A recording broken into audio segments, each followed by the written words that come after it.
Are you interested in buying a boring business? Today's boring business review is this 43-year-old nursery and landscaping company. For key numbers here, the seller's asking $11 million. They do $1.1 million a year in cash flow and a little under $6 million a year in revenue. The big kicker here is the real estate. There's $7.25 million of real estate included in the overall ask price. For those from the real estate crowd, you might be saying this is a potential sales leaseback deal.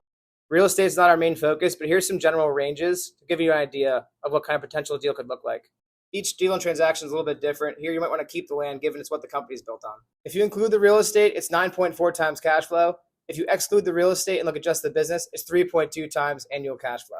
You'll still have to pay the full price, but it's good to isolate what multiple you're paying for just the business.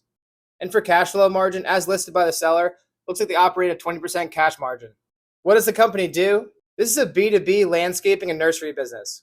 They have a diversified offering here. They work in nursery, design and landscaping, and also maintenance.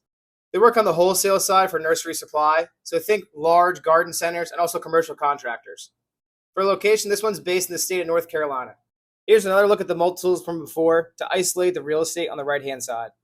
You'll have to figure out the real estate with the seller, but at 3.2 times, it's pretty close to the 2.4 times for multiples in this industry, especially given this one's a bigger one, doing $1.1 million in cash flow.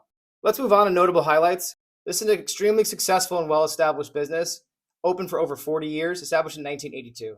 Their revenue is pretty diverse between nursery, landscaping, and also maintenance.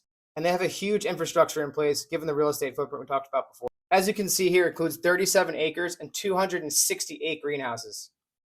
And finally, let's take a look at some high-level concerns. There's a pretty large team in place of 35 employees. You're really going to have to think through how to transition all those employees successfully. And obviously the real estate here, it's included in the asking price, but it's a huge number to negotiate with the seller. You have to figure out how to structure that. Market conditions to consider here, labor availability, also material costs, and some seasonality in this industry. That's a review. If you want the link to the public listing that we reviewed, just comment SMB224 below for Instagram. Other platforms, just go to link in bio, free resource, and free database. And disclaimer, please do your own research. You can lose more than 100% of what you put in. This is for informational purposes only.